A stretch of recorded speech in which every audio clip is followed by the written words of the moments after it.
Ladies and gentlemen, your hosts, Lorelei and Space Deviant. 2019 Joker was a worldwide critical success, raking in over $1 billion. Oh, nevertheless, mainstream media insisted it was an icon of incel ire, although it wasn't only disenfranchised men who felt a kinship with Arthur. Poor director Todd Phillips was snubbed by his coastal elite peers. He spent the entirety of lockdown on the liberal naughty list. Oh, but when Warner Brothers backed up that Brinks truck just begging for a sequel, Phillips wasted no time martyring his misfit hero.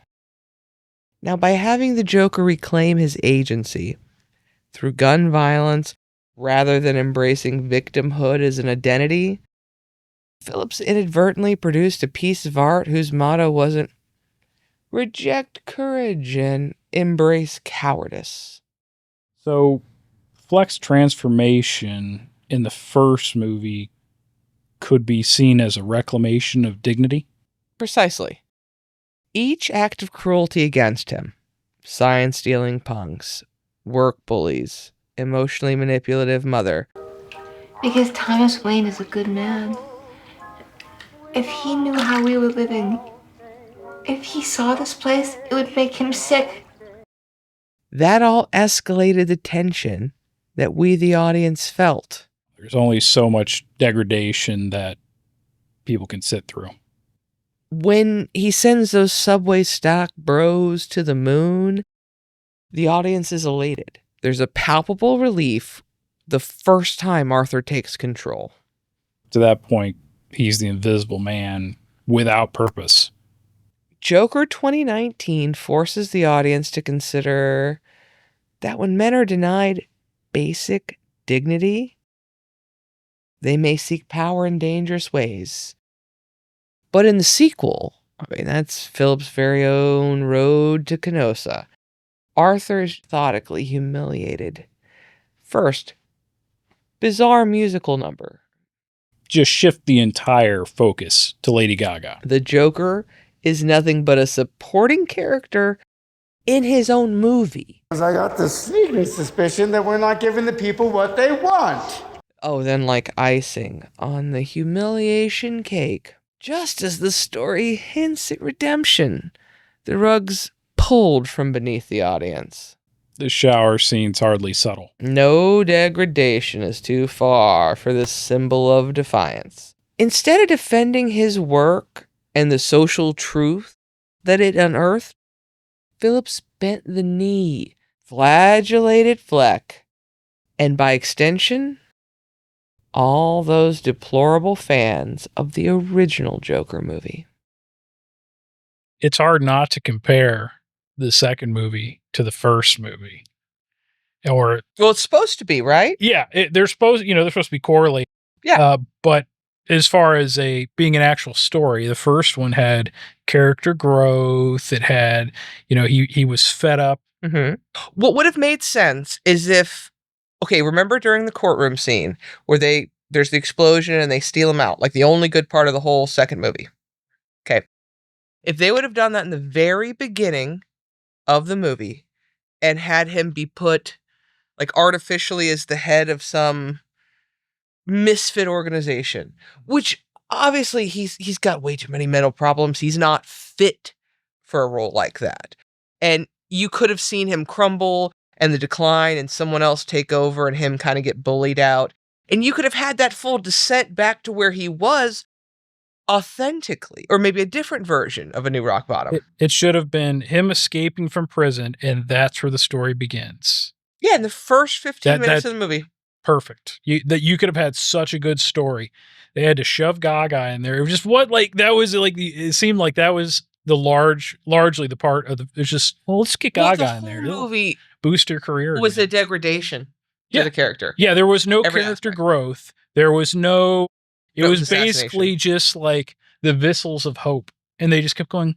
Oh, it's gonna get better. Oh no, it's not. Oh, you thought it was. You thought it was gonna get better. You fool. Well, it reminds me of Clockwork Orange. No, not A Clockwork Orange. I'm sorry. One Flew Over the Cuckoo's Nest, in the sense that if you're going to break someone down to nothing, he still went out on his own term to where he would not exist willingly under their rules and laws. They wouldn't give him that. They wouldn't give him He wasn't any allowed to be any kind of dignity in any aspect. hero, anti-hero. They just wanted to make him suffer. It was just like, go through the suffering. You got a joke for me today?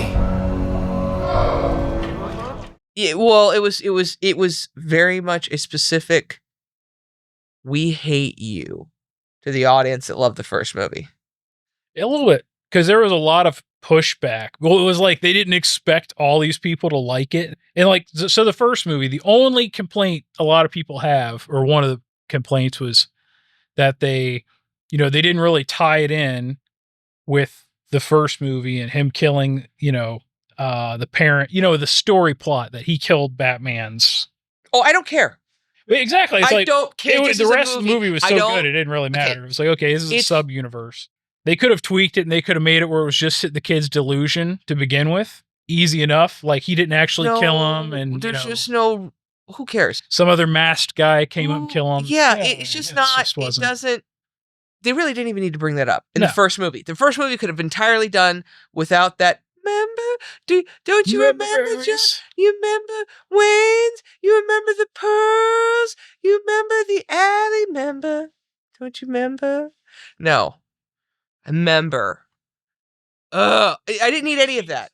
Read some of the stuff like what the director had said, and they just did not like that response for some reason for the first movie. It's the same story though. What I'm saying is it seems like in culture recently, since then, especially, every single story nearly that comes out that goes through a lot of these studios is exactly the same primary. There's no hero's journey. It's been, well, that's part of my whole point is they're doing away with that. They used to, the men that used to write these stories, and women, were heroes in their own right. They had lived lives. They had worked jobs. A lot of them had seen war. They knew the nasty. That's what drives me so crazy about so many of these movies is people don't actually behave how people behave in real life. You can't systematically change a character when that character, that's what is identified that character. Forget hero's journey. Obviously, it's not here. Just character development. Some of the primary things, they didn't even having a character. He had no character. It was literally just like him getting beat down whipping just boy. over and over and over and over and over. Yeah. Though we're going to watch a story here. How dare you like the first one? How dare you think that him using a gun on villains and defending himself from getting beaten to death is okay? Don't you know that it's illegal in New York to have a firearm? That's not okay. That's not a good scene. That's not a cool scene. Don't think that's cool. Stop thinking it's cool. What's wrong with you? It's Gotham, not New York. Come on now. Wink, nudge.